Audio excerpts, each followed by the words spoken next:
Bonjour à tous et bienvenue à ce nouvel épisode d'Horreur Critique. Avant de débuter cet épisode, laissez-moi vous faire un petit cours d'histoire sur les zombies. Aujourd'hui, tout le monde connaît les zombies comme étant des mangeurs de chair, des morts qui reviennent à la vie grâce à un virus quelconque. Eh bien, à leurs origines, c'était pas du tout le cas. Les premières histoires de zombies remontent au 17e et au 18e siècle. Les morts vivants étaient des esclaves qui revenaient à la vie grâce à des rituels de sorcellerie quelconque. Et ces rites prenaient souvent place, notamment en Afrique de l'Ouest et en Haïti. C'est pourquoi les zombies, à l'origine, étaient des noirs. Ce qui explique le titre d'un film d'horreur de 1932, White Zombie, mettant en vedette Bela Lugosi. Depuis le 19e siècle, les zombies sont apparus dans le folklore américain et européen tel qu'on les connaît aujourd'hui, c'est-à-dire des mangeurs de chair. Les zombies sont le thème central de plusieurs longs métrages qui ont été créés dans les dernières décennies.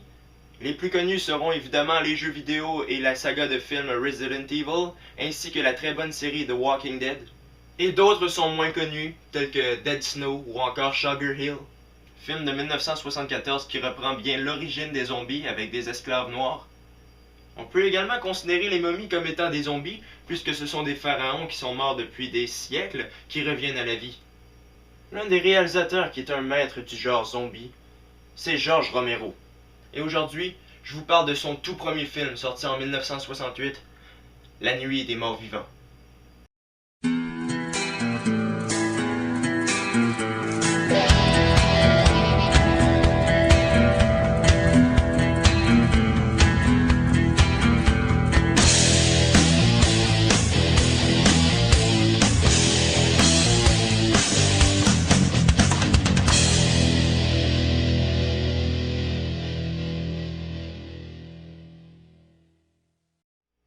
Johnny et sa sœur Barbara se rendent dans un lointain cimetière pour se recueillir sur la tombe de leur père. C'est alors qu'un zombie s'en prend à Johnny. Barbara réussit à s'enfuir et se réfugie dans une maison qu'elle trouve après de longues minutes de fuite. Elle sera vite rejointe par un homme nommé Ben qui protégera la maison en la barricadant. Mais est-ce que ça sera suffisant pour arrêter la horde de morts-vivants qui assaille la maison? De nos jours, le scénario de La Nuit des Morts-Vivants peut nous sembler fade et peu original. En fait, il s'agit de l'histoire typique de chaque film de zombies. Ouais, c'est vrai, seulement La Nuit des Morts-Vivants était le premier de tous. Et laissez-moi vous dire qu'en 1968, le scénario devait être époustouflant pour les gens de l'époque. Pourtant, Romero l'avait écrit avec un groupe d'amis, sans penser que son film serait un immense succès. En effet, Romero a créé une petite société de production à la fin de ses études en 1961. Et 7 ans plus tard, il sort son premier film, La Nuit des Morts Vivants, avec un petit budget de 114 000 $, ce qui explique pourquoi il est en noir et blanc, et ce fut un chef-d'œuvre. On retrouve bien le genre de Romero dans La Nuit des Morts Vivants, une ambiance macabre, sombre et à la fois fantaisiste, qui prend des tournures un peu à la Tim Burton. Le film est notamment connu pour cette scène. Stop it now, I mean it. They're coming to get you, Barbara. Vous pouvez me croire, cette phrase donne des frissons à tous les amateurs de films d'horreur. La réalisation de La Nuit des Morts Vivants est plutôt simpliste. On retrouve des jeux de caméra à la Batman. Celui des années 60, je parle. Et déjà, pour 1968, George Romero s'est permis de nous montrer des scènes dérangeantes, du moins pour l'époque, soit un cadavre en décomposition. Plutôt bien fait d'ailleurs. Je vous montrerai ça plus tard. Le jeu des acteurs. Duane Jones tient le rôle de Ben, un homme déterminé à éliminer la menace qui pèse sur lui. Il joue vraiment très bien.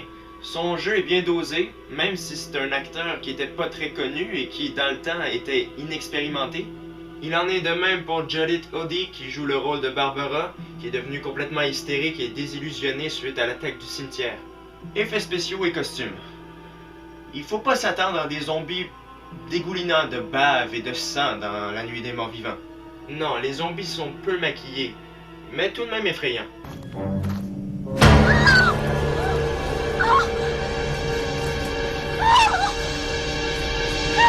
Rest in peace, Billingsman. Rest in peace. Et les effets spéciaux plus graphiques, soit le corps en décomposition que je m'apprête à vous montrer, sont plutôt bien faits et plutôt violents pour l'époque. Et pour un film à petit budget aussi.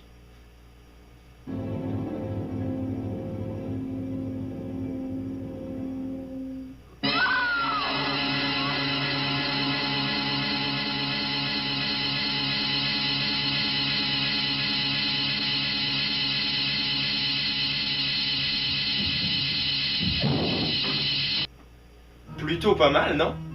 Bref, La Nuit des Morts Vivants est un film culte.